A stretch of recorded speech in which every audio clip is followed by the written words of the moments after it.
कहानी माँ तुम ऐसी होती।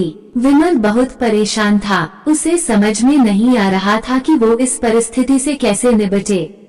वो अपनी माँ को बहुत चाहता था, किंतु उसकी पत्नी और बच्चे उसकी माँ से बहुत दूर भागते थे, क्योंकि उसकी माँ की एक आंख नहीं थी, साथ ही उसकी कमर भी 90 अंश पर झुकी थी। वैसे वह अपना काम सब खुद कर लेती है, किंतु फिर भी वो उसकी पत्नी और बच्चों के लिए हमेशा खटकती है। दादी, आप ऊपर के कमरे में जाओ, मेरे दोस्त आ रहे हैं, विमल के बेटे अखिल ने बड़े बेरुखी से कहा। पर बेटा, मैं तो यहाँ बहुत दूर बैठी हूँ, विमल की माँ ने बहुत प्यार से कहा। नहीं, आप उनके सामने मत रहो, वो मुझे चिढ़ाते हैं, अखिल ने जोर से डांटते हुए कहा। क्या हुआ अखिल, क्यों चिल्ला रहे हो? विमल की पत्नी कामिनी ने किचन से ही आवाज लगाई। देखो ना माँ, ये दादी यही ड्राइंग रूम में बैठी हैं और मेरे दोस्त आ रहे हैं, अखिल ने शिकायत भरे लहजे में कहा। माँ जी, आप ऊपर चली जाओ, क्यों हम लोगों को लिजवाती हो? कामिनी ने बेटे का पक्ष लेते हुए कहा। बेचारी सरस्वती चुपचाप उठकर जीने के सहारे ऊपर जाने लगी। कमर झुकी होने के कारण उन्हें ऊपर चढ़ने में बहुत परेशानी हो रही थी, किंतु वो पूरी ताकत से ऊपर के एक अकेले कोने वाले कमरे में जाकर बैठ गईं। विमल बाजू के कमरे से सब सुन रहा था। उसे कष्ट हो रहा था कि उसकी माँ को अपमानित होना पड़ रहा है, किंतु वो असहाय था। अगर वो कुछ कहता है तो पत्नी और बच्चे उसका विरोध करने लगते हैं। दूसरे उनके तर्क भी सही लगते हैं। चूंकि वो एक प्रशासनिक अधिकारी था, उसका सामाजिक स्तर बहुत ऊंचा था, उसकी ससुराल भी एक उच्च घराने में थी, अतः वह चुपचाप इस तरह हर दिन अपनी माँ को अपमानित होते देखता रहता था। रात को विमल की पत्नी ने कहा, देखो जी, अब कुछ करो। कल कलेक्टर साहब की पत्नी आई थी। माँ जी अपनी देशी धूम धारा में उनसे मिली। मुझे बहुत शर्म आ रही थी बताते हुए कि ये मेरी सास हैं। मैंने कह दिया कि दूर की रिश्तेदार हैं, इलाज कराने आई हैं। विमल को रोना आ गया, किंतु फिर भी वह चुप रहा। उसे समझ में नहीं आ रहा था कि वो क्या करे। अपने बेटे की मन स्थिति को सरस्वती अच्छी तरह से जानती थी और बेटे को कोई कष्ट न हो, इसलिए वो हर बात को चुपचाप सह लेती थी। विमल बहुत उदास रहने लगा।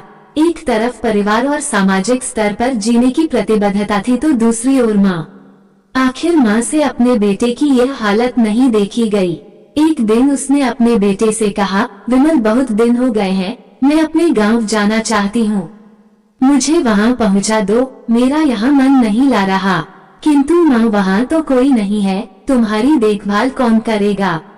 विमल ने आश्चर्य से पूछा। अरे, सब गांव वाले तो हैं और वो तुम्हारे मामा जी तो उसी गांव में रहते हैं, और फिर हम सारी व्यवस्थाएं कराएंगे न। कामिनी को तो जैसे मन की मुराद मिल गई हो। हाँ बेटा, बहू सही कह रही है, सरस्वती ने लंबी सांस लेते हुए कहा। विमल जानता था कि गांव में माँ की देखभाल करने वाला कोई नहीं है, लेकिन अपनी पत्नी की जिद के कारण वह अपनी माँ को गांव छोड़ने पर विवश हो गया। माँ को गांव छोड़कर आते वक्त उसे रोना आ रहा था तथा अपनी बेबसी पर गुस्सा भी आ रहा था, किंतु परिवार, पत्नी और समाज ने उसके इन मनोभावों को दबा दिया और वो सुकून सा महसूस करने लगा। कुछ दिनों के बाद उसके चाचा, जो अमेरिका में रहते थे, आने वाले थे।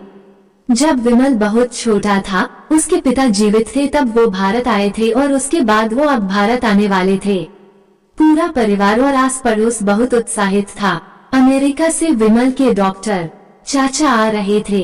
डॉक्टर रमेश ने जैसे ही घर में कदम रखा, सबने मिलकर बहुत उत्साह से उनका स्वागत किया। क्यों विमल भाभी नहीं दिख रही, कहाँ है? डॉक्टर रमेश ने उत्सुकता पूर्वक पूछा। जी, वो गांव में रहती हैं, यहाँ उनका मन नहीं लगा, कामिनी ने सपाट लहजे में उत्तर दिया। डॉक्टर रमेश ने विमल की ओर देखा तो विमल ने अपनी आंखें झुका ली। डॉक्टर रमेश सब समझ गए, बोले, कल हम भाभी से मिलने गांव चले गए सब लोग।